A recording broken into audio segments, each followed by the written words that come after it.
여러분 안녕하십니까? 명화의 감상과 응용 수업 시간에 맡고 있는 정효선입니다. 네, 여러분들 안녕하셨어요? 지난주에 여러분들 이 명화의 감상과 응용에 대해서 한 학기 동안 수업에 대한 이야기들을 아마 제가 이야기를 해줬었을 겁니다. 그래서 이 명화 감상을 어떻게 봐야 되는지, 또 명화의 감상이 무엇인지, 그거, 그리고 한 학기 동안 수업을 어떻게 진행을 해야 되는지에 대한 일반적인 것들을 아마 여러분들한테 그 설명을 해드렸고요.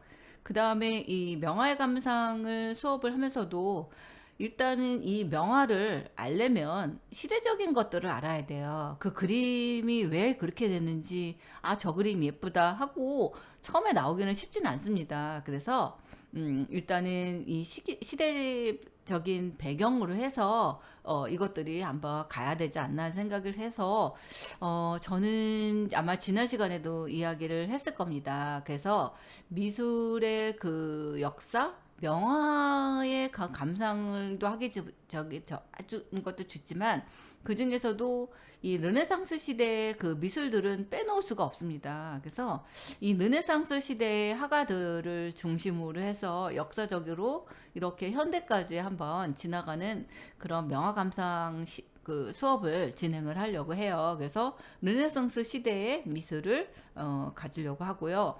또 이것들을 하기 전에 여러분들한테 제가 지난 시간에도 얘기한 것처럼 제일 중요한 게 또 이런 흐름을 알아야 된다고 아마 이야기를 했을 겁니다. 그래서 우리가 고대부터 시작을 해서 중세에도 이렇게 세 부류로 나누죠. 그래서 이 중세 유럽 시대, 그 다음에 르네상스, 바로코와 로코코. 그래서 저는 여러분들한테 보여주고 싶은 거는 이 중세 시대에서 르네상스, 14세기에서 16세기의 그런 그 화가들, 명화에서 나왔던 그런 화가들을 중심으로 해서 시작을 하려고 합니다. 그래서 이런 르네상스 시대에 나타났던 여러 가지 그런 그 그림에 대한 것들, 그 다음에 바로 넘어가서 바로크 로코코, 그 다음에 근대에 와서까지. 그래서 이런 그 화가들 중심으로 해서 흐름을 진행을 하려고 합니다.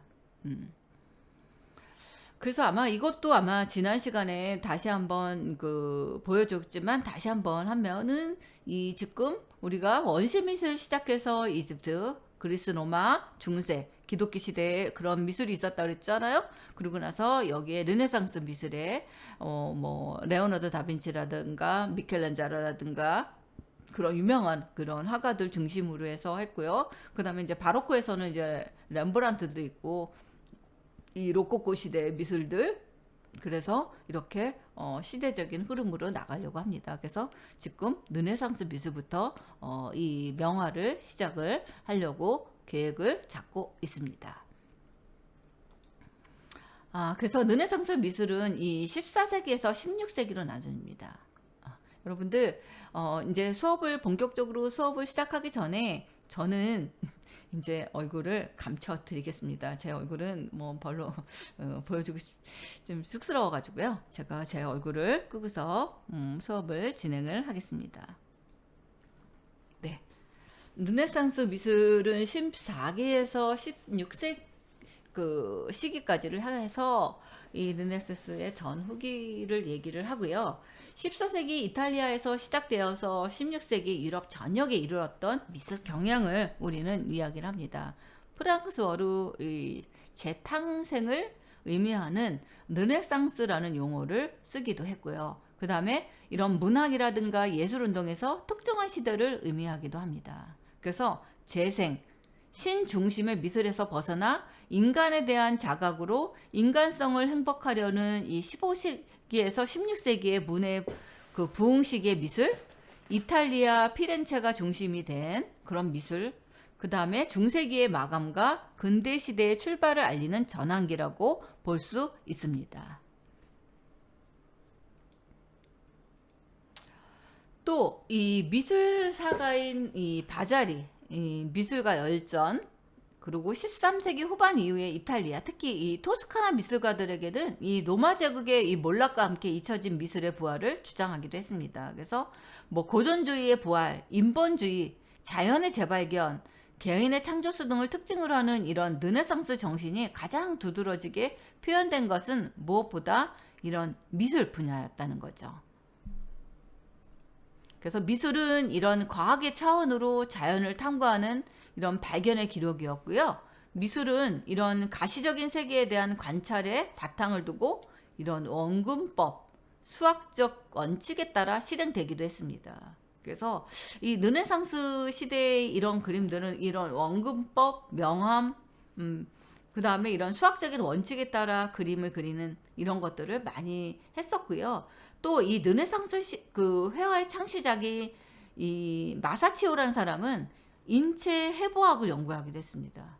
그리고 원근법에 의한 이런 객관적인 사실주의를 추구하기도 했고요. 그래서 그의 뒤를 이은 이 피에로 델라, 프란체스카, 베로키오 이런 사람들은요, 선과 공간을 이용한 이런 원근법하고 해부학에 대한 과학적인 연구를 높은 수준으로 끌어올렸다고 볼 수 있습니다. 그래서 이 르네상스 시대에서는 이런 과학적인 차원, 그 다음에 이런 원근법에 대한 관찰, 그 다음에 수학적인 원칙, 그 다음에 이런 명암 처리, 이런 것들의 연구를 많이 했던 시기가 이 르네상스 미술이라고 볼 수 있습니다. 초기 르네상스 시기의 대표적인 화가는 이 지오토가 있습니다.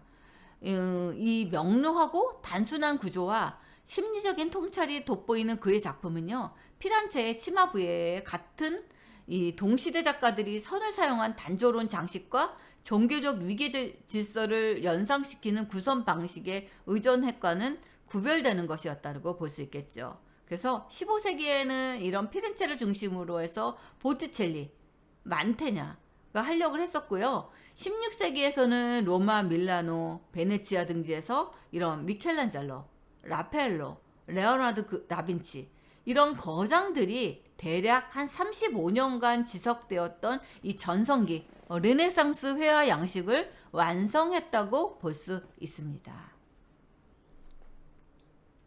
그래서 초기 르네상스 미술에서는 이런 치마부에 지오토, 안젤리코, 보티첼리, 티치아노 이 5사람을 아마 다뤘고요. 이 치마부에는 이 이탈리아 르네상스의 선보자입니다. 그리고 지오토는 치마부의 제자고요. 그리고 안젤리코는 이런 소박한 자연주의 경향에서 원근법을 도입을 해서 그림을 시작합니다. 그리고 그 이후에 보티첼리는 안젤리코의 그런 것들을 도입을 해서 원근법하고 명암법을 사용을 하기 시작을 하고요. 또 이 원근법하고 명암법이 사용한 이후에는 티치아노는 이 밝고 화려한 색채를 사용하기 시작을 합니다. 그래서 연도별로 보면 이 치마부의 지오토, 안젤리코, 보티첼리, 티치아노가 이 시대적인 흐름에 이런 것들을 도입을 해서 이렇게 발전해 나가지 않았나 하는 생각을 갖고 있습니다. 치마부에입니다. 이 미술의 역사를 바꾼 화가 치마부에입니다. 치마부에는 소의 머리라는 뜻의 치마부에는 본명이 아닌 별명이라고 합니다.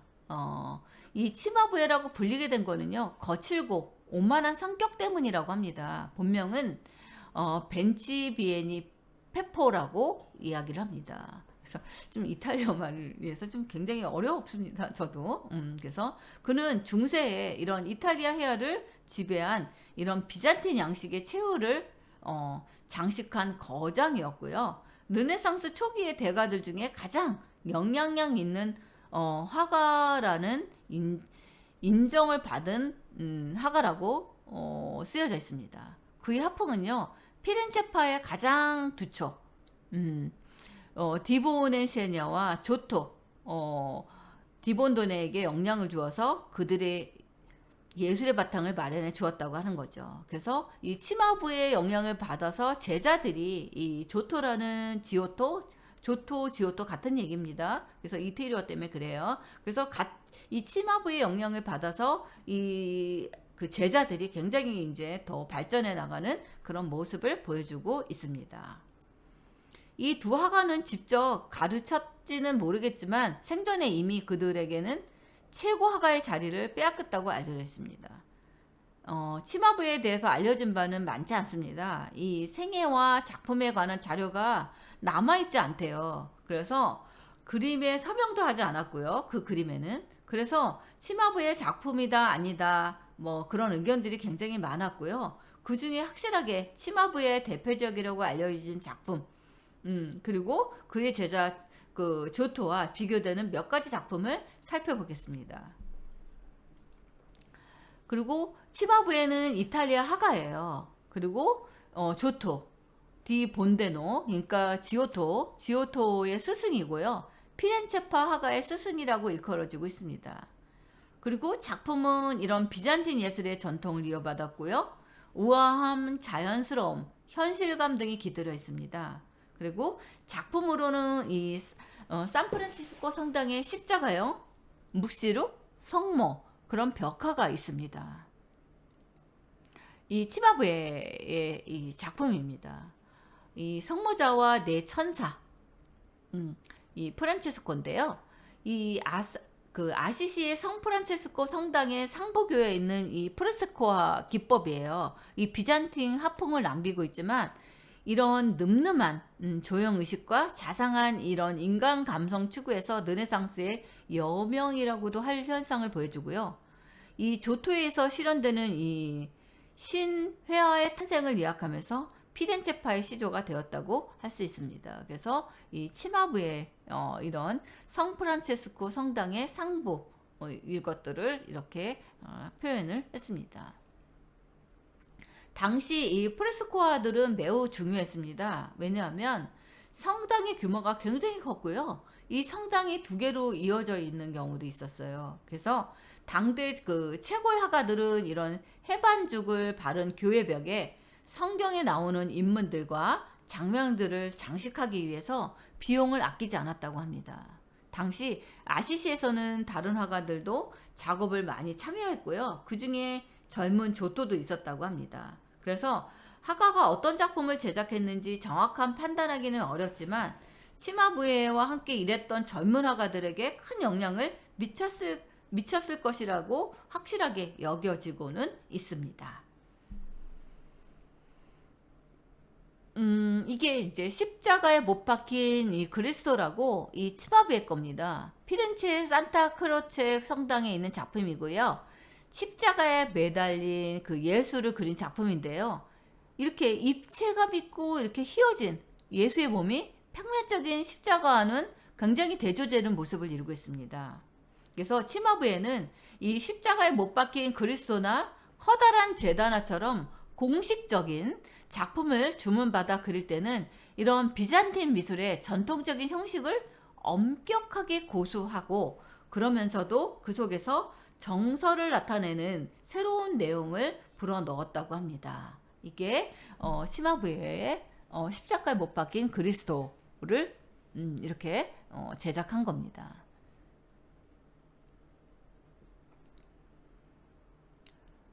이거는 조토의 작품이에요. 제자죠. 치마부의 제자. 선생님, 스승인 치마부에와 비슷한 구도로 그렸지만 다른 게 느껴지죠. 여러분들은 뭐가 달라진 거를 느낄 수 있어요?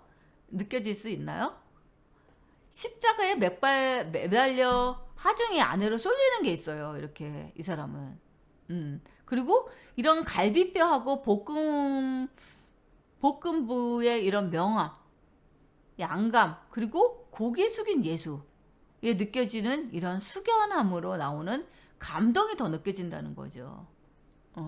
그래서 이 치마부의 그림과 이 조토의 작품은 똑같은 위치에 똑같았지만 이렇게 특징과 이런 이미지들이 달라서 달라지게 만들었다는 거죠. 이거는 옥자의 성모입니다. 마이스타 혹은 옥자의 성모라고 불리는 이 장엄한 제다나는 이 13세기 이제 이탈리아의 르네상스 해화의 작품이에요. 이 작품은 원래 피사의 성 프란치스코 성당 제단을 장식하는 것으로 나폴레옹에 있어서 프랑스에 옮겨졌다가 이탈리아 르네상스 초기 해화의 표본으로 그 중요성을 인정받아 루브르가 매입을 해서 루브르 박물관에 있다고 합니다. 본래 마에스타는 이 황제나 최고의 지위 인물을 존경을 담아서 부를 때 덧붙이는 존칭으로 존경화에서는 이 마리아와 아기 예수가 옥자에 앉아 있는 그림을 의미하기도 해요. 이게 이제 마리아가 아기 예수를 옥자에 앉아서 이 옥자의 성모라는 이런 제목을 이렇게 그려서 한 겁니다. 이 그림은 많지 않은 치마부야의 주요 작품 중에 하나일 뿐만 아니라 기법적인 면에서도 이 피렌체의 거장이 보여준 회화혁명의 증거라고도 볼 수 있습니다. 치마부야는 전통적인 비잔틴 문화의 영향을 재현하는 동시에 새로운 시대의 이행, 르네상스가 이끄는 뛰어난 양감 표현보다 현세적이고 인간적인 양식을 선보인 게 이 치마부야의 특징이라고 볼 수 있습니다. 중세 시대부터 이 주제는 이런 그 존엄함의 상징이자 관념적인 아이콘, 성화상에서 즐겨 그려왔지만 치마부야의 시대에서는 새로운 시도가 나타나기 시작했습니다. 왜냐, 즉 이 그림은 약간 딱딱한 표정의 이런 경직된 그 인물 표현에 또 중심이 되는 이 마리아와 아기 예수의 다른 인물들보다 훨씬 크게 그렸다는 거죠. 보세요. 요 사람들은 굉장히 작은데 이 마리아 아기는 굉장히 좀 커 보여요. 훨씬 크게 느껴지는 것을 알 수 있는. 이게 중세풍으로 그려졌다는 거죠. 또한 전체적인 이 이미지의 색은 황금빛의 배경입니다. 그리고 천상을 상징하는 부안하고 초자연적인 공간이자 관념적인 이 중세풍의 배경으로서 전통적인 표현 방법이 사용됐다는 거예요. 그러나 이 치마부에는 여기에 특이하게도 인물들과는 달리 나무, 이런 나무 옥자를 세밀한 관찰을 통해서 상세하게 묘사하고 있습니다. 그리고 뭐예요? 발판. 이런 발판, 팔걸이, 특징인 이 옥자는 비스듬하게 단축된 형태로 놓여 있고요. 이와 같은 구성 덕분에 화면의 깊이가 느껴지고 좌우대칭으로 느려진 이 세상의 이런 그 천사들, 천사들에게 공감감과 율동감이 느껴진다는 것을 알 수 있습니다. 이렇게 공감감하고 율동감을 느껴지는 것을 도와주는 것을 알 수 있습니다. 또 이 발판과 팔걸이의 특징인 옥자가 비스듬히 있어서 이렇게 공간감의 율동을 느껴지는 것을 도와주고요. 또 천사들은 섬세하게 장식된 옥자의 기둥을 손으로 잡고 있어요. 이렇게 손으로 옥자의 기둥을 이렇게 손으로 어떻게 돼요? 이렇게 손으로 이렇게 장식된 옥자의 기둥을 손으로 잡고 일렬로 길게 늘어서 형태에 서 있는 천사들 몸에 걸친 가볍고 값진 옷감의 성모의 얼굴에 나타나는 부드럽고 이런 평온한 이런 감정을 부각시킵니다. 옥자 위의 성모는 움직임 없이 정적인 분위기를 자아내고요. 주름진 이런 망토를 걸치고 있죠. 어두운 색조, 밝은 색조, 투명한 색조와는 불투명한 색조가 균형을 이루는 색채의 섬세함, 배분이 이 요소들의 우아한 균형감을 유지하고 있습니다. 수세기 동안 이 성모 마리아는 신성한 존재였기 때문에 숭배되었고요. 치마부의 성모는 3차원적으로 따라서 사실적인 방식으로 묘사가 되었습니다. 얼굴에는 환하고 그늘진 부분이 있고요. 사실적으로 보이고요. 성모자는 보는 이를 똑바로 응시해 주는 그런 것들을 죽증시킵니다. 옥자를 지탱하고 있는 천사들은 두 중심 인물 뒤에 물러선 것처럼 이렇게 보이겠죠. 앞서 천사들이 뒤쪽의 천사들보다 더 크고 더 겹쳐서 서 있게 했기 때문입니다. 그래서 지금 여기에 있는 이 성모 마리아는 굉장히 더 커 보인다는 거죠. 그래서 또 이런 특징들 때문에 옥자가 입체적으로도 보이기도 하고요. 그리고 밑에 예언자 4명 있어요. 여기 그 밑에 예언자 4명을 그려 넣었는데요. 이들은 입체적으로 묘사한 이런 조각적 표현 방식은 시대를 훨씬 앞선 것처럼 보입니다. 또한 그림에 그려진 건축물의 이런 잠재력을 처음으로 인식했고요. 입체감을 위해서 배경에 이런 건축물을 도입을 시켰다는 거죠. 이렇게 입체적으로 보이기 위해서 이런 건축물을 씌운 게 이 특징이라고 할 수 있습니다.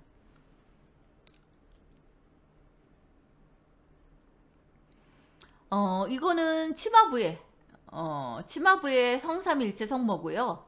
이거는 지오또 제자가 그린 것들을 비교를 해놨습니다.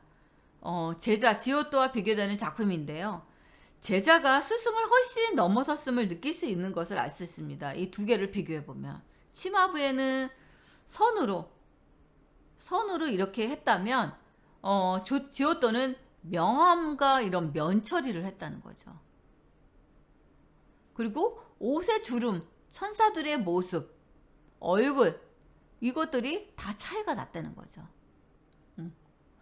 여기는 천사들이 여기를 받쳐주고서 정면을 봤다면 여기는 측면으로 이 마리아와 이런 그 성모 여기 이렇게 이쪽을 시선을 바라보고 있다는 거죠. 얼굴들의 부분의 차이를 느낄 수 있습니다. 그래서 옷의 주름이라든가 천사들의 이런 표정이라든가 얼굴들의 차이를 느낄 수 있는 것을 알 수 있습니다. 그래서 이렇게 입체적인 효과를 가졌고요. 다음은 그래서 조토 디 본데노 지오토를 가지고서 하겠습니다. 서양 회화의 아버지라고도 부르고요. 종교화를 넘어선 회화혁명의 시작이라고 볼 수도 있습니다. 이 사람이 이제 지오토입니다. 이탈리아의 화가 건축가고요. 피렌체 근교에서 탄생을 했고 피렌체 상대의 유명한 화가인 치마부에게서 미술을 배웠습니다. 이탈리아 르네상스 미술의 선구자로 비잔틴 양식에서 벗어나 피렌체파를 형성했어요. 그러니까 옛날 그 정권은 비잔틴이었다면 지금 조금 전에 치마부에는 이 비잔틴 양식을 많이 썼죠. 이제 거기서 벗어나서 이 피렌체파를 만들었다고 볼 수 있습니다. 그리고 파도바의 스코베니 예배당의 벽화를 그려서 굉장히 유명한 지오토가 됐죠. 종전의 비잔틴 미술과는 달리 명암을 표시함으로써 인물의 입체감을 표현했습니다. 그리고 투시법에 의한 이런 공간 묘사에 대한 것들을 성공했고요. 생기 있는 묘사로 종교예술의 신경질을 개척한 사람이 이 지오토입니다. 그의 명성은 살아있을 때는 물론 후대에도 친성을 받았는데요. 동시대의 사람인 이 단테, 치마부의 시대는 같다. 지금부터는 지오토의 시대다. 하고 극찬했고 보카치오, 지오토가 수세기 동안 어둠 속에 갇혀 있었던 회화예술에 빛을 던진 사람이라고 높이 평가도 했다고 합니다. 이 프란체스코 성당의 벽화예요. 성 프란체스코인데 여기에 한 28점 중 일부의 벽화를 그렸다고 합니다. 이 지오토라는 사람이 이 1303년에서 1305년 대표작 파도바의 이 아레나 예배당이라고 불리는 이 스크로베니 성당 장식을 맡아서 했어요. 그리고 세 개의 이렇게 층으로 나눠요. 1, 2, 3 이런 세 개의 층으로 나눈 38개의 구획들이 성가족과 예수의 일생을 그린 프론스코아로 채워져 있다고 합니다. 이 서쪽 벽 전체를 차지하는 이런 최후의 만찬? 최후의 만찬들이 있어요. 이 최후의 만찬들. 그래서 이 최후의 만찬 그리고 애도하는 거 이런 것들이 그림의 평을 받았고요. 후기의 대작으로는 이 장엄한 성모, 산타마리아 그 예수의 십자가, 피렌체 산타마리아 델 로레 성당의 주인 건축가로 임명되어서 종착 건조에 착수를 했으나 완성하지 못하고 중도에 사망을 하였다고 합니다. 이 파도바의 아레나 예배당이라고 불리는 이 스코베디 성당이에요. 이 르네상스 미술은 지오토로부터 시작되었다고 할 수 있겠죠. 그래서 지오토 같은 말입니다. 지오토는 이 중세의 평면적인 그림과는 다르게 실제감이 나타나게 표현을 했고요. 사실적인 묘사와 감정 표현은 미술의 혁신을 가져다 주었습니다. 지금 이런 그 예수님의 이런 디테일한 모습을 이렇게 보여줍니다.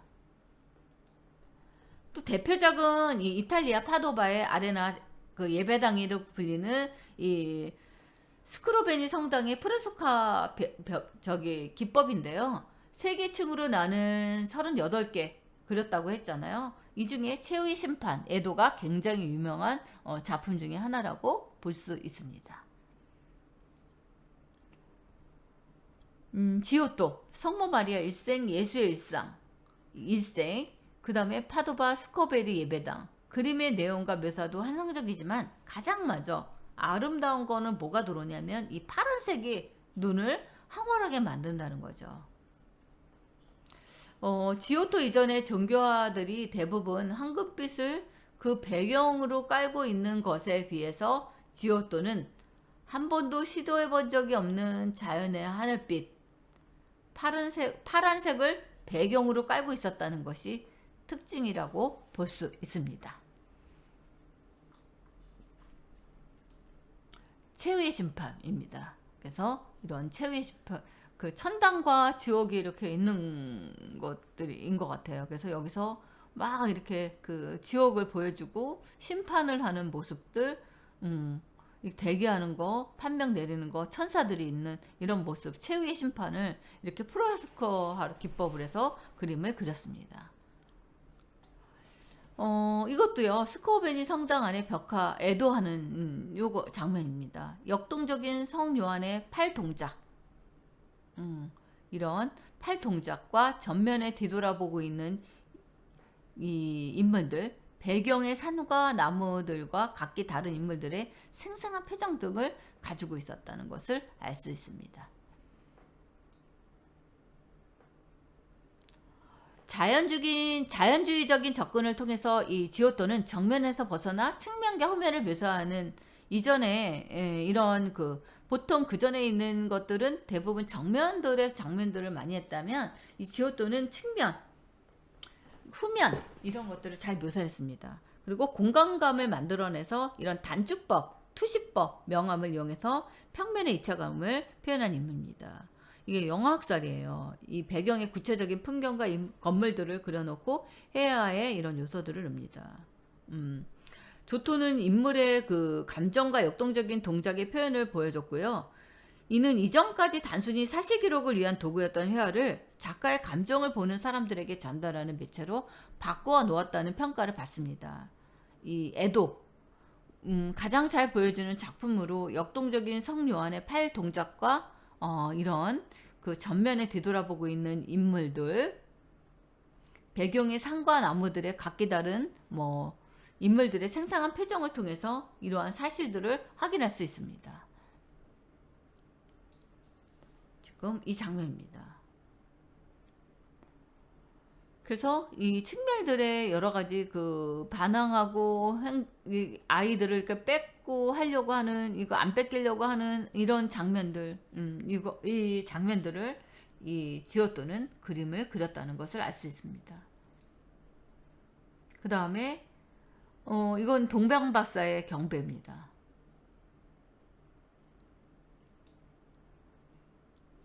그 다음에 이런 프레스코와 화학과 템페라의 비밀입니다. 아레나 성당은 이 지오토의 그림으로 대부분 가득 찼고요. 프레스코화 기법을 많이 썼고, 프레스코는 이 젖은 석회를 바르고 마르기 전에 물에 갠 안료를 석회에 스며들게 해서 그림을 완성한 게 프레스코화 기법입니다. 그래서 안료가 석회 속에 깊이 스며들기 때문에 겉면이 손상을 받아도 비교적 원형대로 몇천 년 동안 보존되는 장점이 있다는 거죠.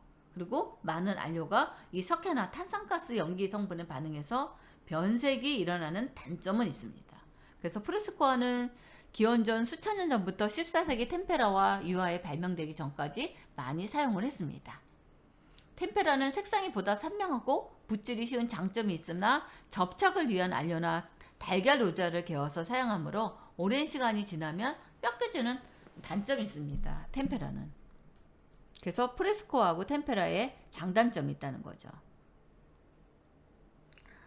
지오토가 그린 동방박사의 경배에서는 아기 예수를 닮은 이 마리아의 옷은 전통적으로 경건함을 나타내는 파란색입니다. 이 그림은 파란색이 조금 남아있으나 거의 벗겨졌고요. 프레스코와는 벗겨지지 않은데 어떻게 된 일일까 하는 지오토가 이것을 프레스코가 아닌 템페라 기법을 사용하기 때문이라고 추론하고 있습니다.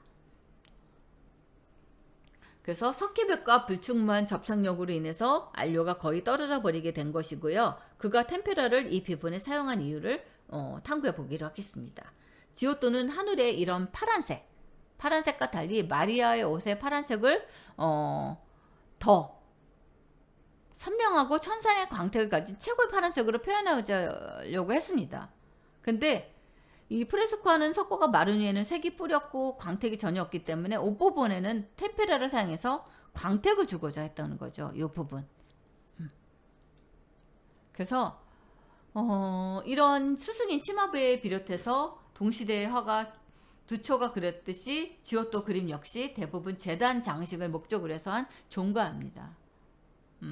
그래서 이 지오토는 단축법, 투시법, 명화법을 이용해서 입체감을 부여했고요. 또 회화에 최초로 배경을 넣어서 인물의 표정, 감정을, 동작을 상식적으로 표현하는 것들이 여기서 느껴지는 것들의 하나 특색이라고 볼 수 있습니다. 이게 지오토의 작품입니다. 지오토의 작품은 인물의 크기는 같으나 폭의 그림으로서 엉금감을 줬습니다. 그래서 이 빈 공간을 옥자로 채워서 옥자가 앉은 마리아와 예수를 강조했다는 거죠. 무엇보다 자연스럽게 명암이 드러나는 색지 표현, 유연한 색 표현이 원근감을 배가시킵니다. 이 작품에서 조토가 보여주는 원근법은 최초의 원근법이라고 평가를 받고 있습니다. 즉 이 보면 천사는 이렇게 작은데 엄청나게 크죠. 굉장히 가깝게 크게 있는 것처럼 보여지죠. 그래서 이런 지오토는 이런 원근법 이런 것들을 했다는 거죠. 또 위쪽은 비슷한 시기 유럽의 사파이고 아래쪽은 지오토가 그린 템퍼라, 악교나 달걀 노르자로 안료를 녹여서 만든 불투명한 물감이에요. 한눈에 보기에는 단순하고 평면적인 그림 위에 비해서 조토의 그림은 훨씬 더 부드럽고 선명한 그런 느낌을 가질 수 있죠. 그래서 이 지오토의 사실적인 기법은 당시 사람들을 깜짝에 놀라게 했다고 합니다.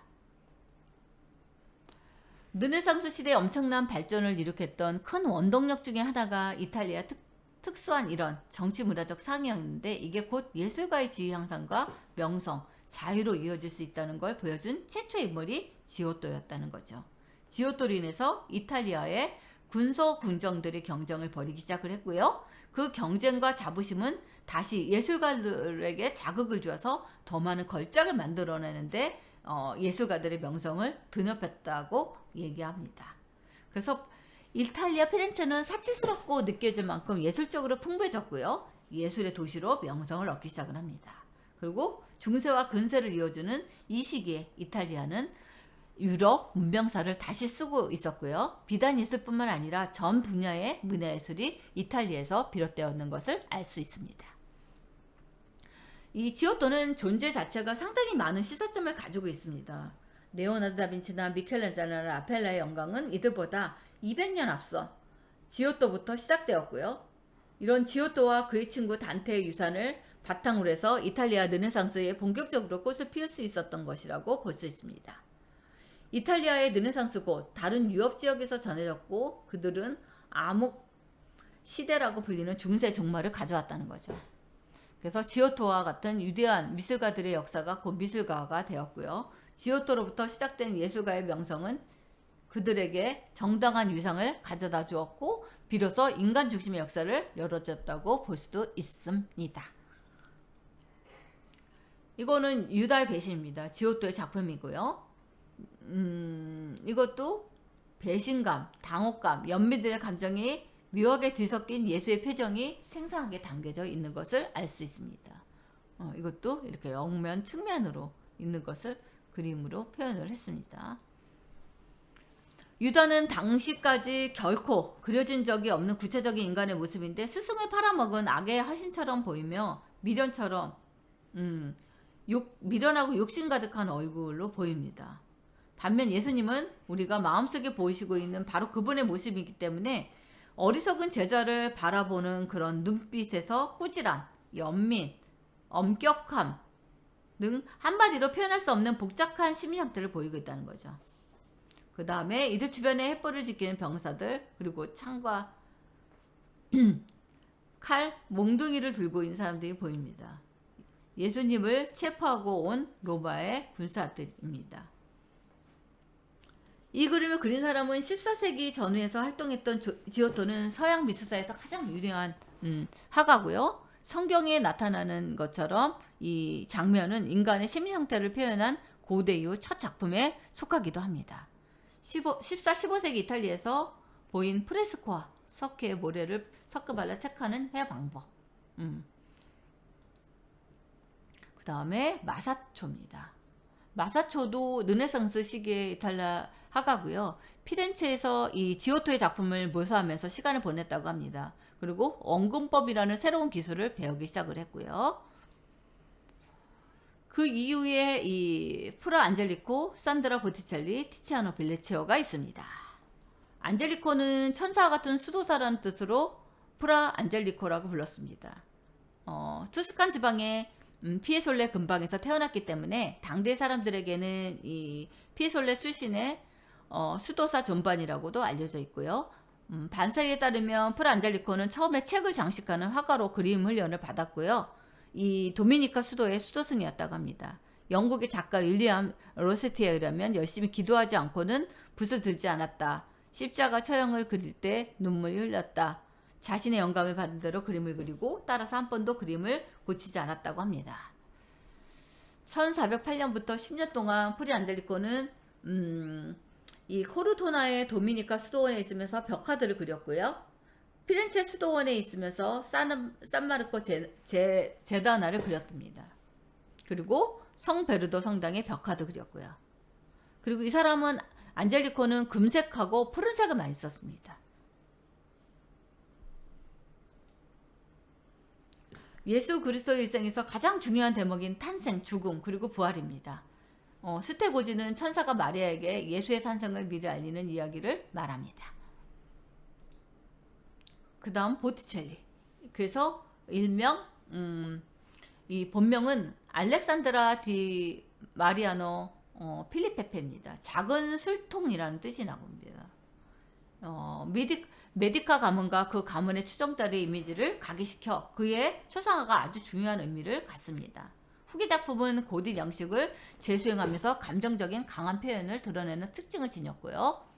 그의 회화가 지니고 있는 몇 가지 요소는 19세기 라펠 전파의 그 화가들이 재수형되었고 유겐트 스틸과 선과 장식을 처리하는 방식으로 몇 가지 사용하는 기법들을 했습니다. 보티첼리는 파악하기 힘들 수 있는 이런 철학적인 개념을 그림으로 구체화시켰고요. 르네상스의 아이콘이라고 할 수 있는 그의 대표적 비너스의 탄생, 바로 메디치카의 그리스 고전문학과 철학 연구의 세례 안에서 탄생한 걸작입니다. 그리스의 시인 호메르스의 시 중에서 바다의 거품에서 태어난 이 비너스의 계절의 여신 호라이가 겉옷을 바치는 장면입니다. 가장 눈에 띄는 인물은 단연 작품 중앙에 짜릿한 이 성모 마리아와 이제 막 탄생하러 보이는 아기 예수입니다. 지금 성모 마리아 아기 예수죠. 그들이 있는 그 위의 지붕 위에는 세 천사가 무릎을 꿇고 있습니다.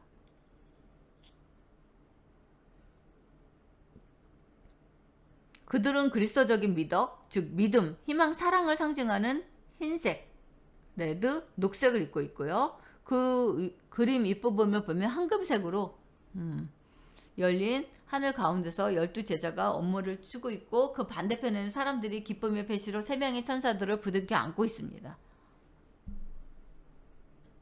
서로 세상에 부둥켜 안고 있죠. 그동안 이들의 발밑에 있는 6명의 작은 악마는 땅의 틈새로 틈고 있습니다.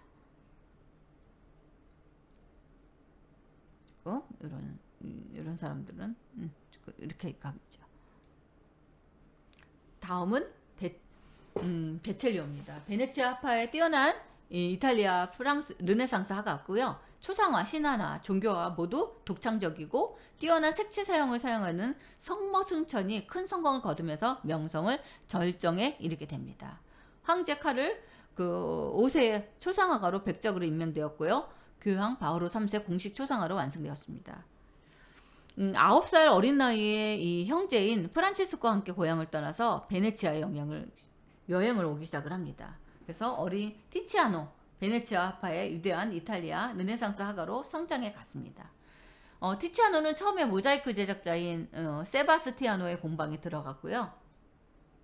1520년대 그 명성이 펼쳐지기 시작을 하면서 베네치아에서 주로 의뢰를 받은 것 외에 이 피에르트로 아레티노 대행인 유럽에서 가장 각광받는 초상화가로 입지를 세워집니다. 또 1533년에 신성 로마 제국 황제였던 카들 5세로부터 귀족 자기를 받고 그의 긍정학으로 임명됩니다. 티치아노는 교황 바오로 3세 초청을 받아서 로마를 방문하고요. 그곳에서 미켈란젤로를 만납니다. 티치아노는 카를 5세와 그 아들 필레체 2세를 따라서 제국 위에 있는 아쿠스 브루카로 갑니다. 상당히 고령이었던 티치아노는 1576년 페스트로가 죽었을 때 그는 베네치아의 역사상 가장 성공적인 화가였다고 합니다. 동시 사람부터 이 별 가운데 있는 태양이라고 불렸던 이 티치아노는 646점의 작품을 제작한 그 시대에 아주 다양한 면모를 보이고 아주 생산적인 화가 중에 한 사람이라고 볼 수 있습니다. 그는 초상화, 풍경화, 신화적 소재를 다루고 종교적 주제를 담은 작품들을 제작했습니다. 즉 성스러운 사랑과 세속의 사장, 성모순청, 바쿠스의 축제, 우르비노의 비너스, 잘 알려진 작품들입니다. 그의 작품 특징은 분명하게 나타나는 색채주의, 그 일생 동안 그런 특징을 유지하는 게 특징이고요. 또 이 생애의 마지막 무렵 그의 극적인 양식의 단절을 완성했고 그것을 바로크적 특성을 향해 있었다는 것이요. 살아있는 동안 티치아노 작품은 모든 중요한 수집품, 예를 들면 바티칸 미술 소작품에 포함되어 있었습니다. 그의 화법과 특히 그 색채 처리는 그의 동시대 화가들 뿐만 아니라 후 시대의 화가들에게도 강력한 영향을 미칩니다. 그에게서 영향을 받은 화가들의 범위는 페터 파울 루벤스로부터 시작해서 앙뚜안 와토를 거쳐 에젠 클라우에까지 이어져 있습니다. 이게 이제 티치아노 벨루치의 작품입니다. 이게 티치아노 벨루치 작품들이고요. 그래서 티치아노까지 해서 작품의 이런 설명들을 들었습니다. 여러분들 너무 제가 빨리 했는지 모르겠네요. 여러분들 쉽게 잘 편안하게 잘 수업이 잘 경청이 됐는지 궁금합니다. 예, 그래서 1차 수업은 여기서 마치겠습니다. 감사합니다.